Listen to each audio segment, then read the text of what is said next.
he broken this ceasefire. He killed our people, and he didn't exchange prisoners. We signed the exchange of prisoners, but he didn't do it. What kind of diplomacy, JD, you are speaking about? What do you mean? I'm talking about the kind of diplomacy that's going to end the destruction of your country. Yes, but if you Mr. President, with respect, I think it's disrespectful for you to come into the Oval Office and try to litigate this in front of the American media. Right now, you guys are going around and forcing conscripts to the front lines because you have manpower problems. You should be thanking the President for trying to bring an end to this conflict. Have you ever been to Ukraine that you say what problems we have? I have been to. Come once. I've actually watched and seen the stories, and I know what happens is you bring people, you bring them on a propaganda tour, Mr. President.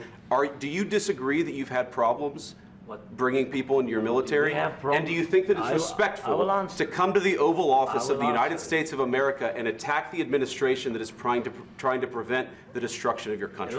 A lot of questions. Let's start from the beginning. Sure. First of all, during the war, everybody has problems, even you, but you have nice ocean and don't feel now, but you will feel it in the future. God bless. You don't know that. God bless. God bless. You will not have a war. Don't tell us what we're going to feel.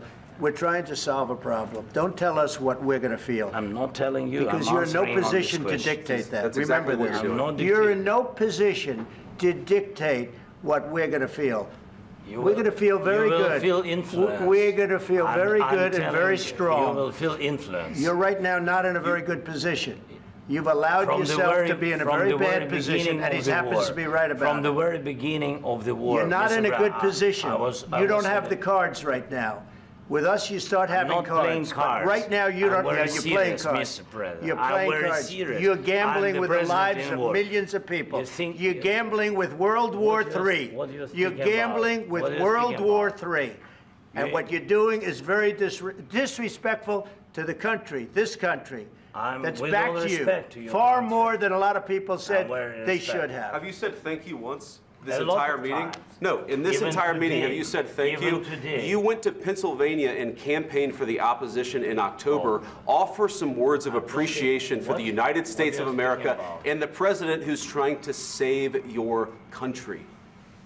Please, you think that if you will speak very loudly about the war, He's not speaking loudly. He's not speaking loudly. Your country is in big trouble. Can I Wait a minute. No. You've done a lot of talking.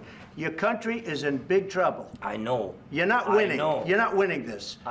You have a damn good chance of coming out okay because of us. Mr. President, we are staying in our country, staying strong from the very beginning of the war. We've been alone, and we are thankful. I said thanks you haven't in been this alone. cabinet, you and haven't not been only alone. in this cabinet. We gave you, through this stupid president, $350 billion.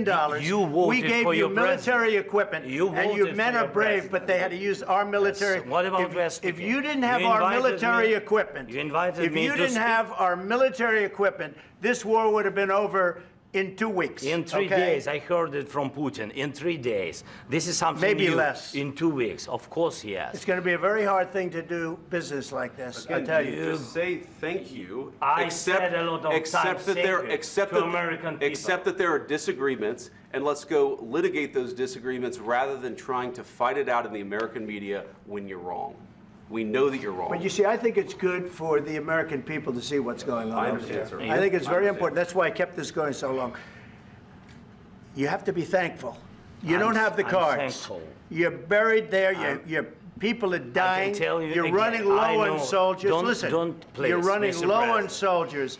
It would be a damn good thing. Mr. And then you tell us, I don't want a ceasefire. I don't want a ceasefire. I want to go, and I wanted this. Look. If you could get a ceasefire right now, I tell you, you take it so the bullets stop flying and your men stop getting killed. Of course, we want to stop the war. But you're saying you don't want a ceasefire. But I said to you, I want a ceasefire. With guarantees. Because you'll get a ceasefire faster than an agreement. Ask our people about ceasefire, what they think. That wasn't with me. For you what, that wasn't with me. Means.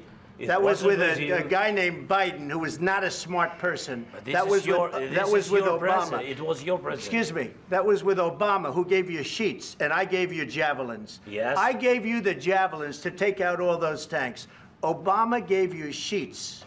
In fact, the statement is Obama gave sheets and Trump gave javelins. You got to be more thankful, because let me tell you, you don't have the cards. With us, you have the cards. But without us, you don't have any cards.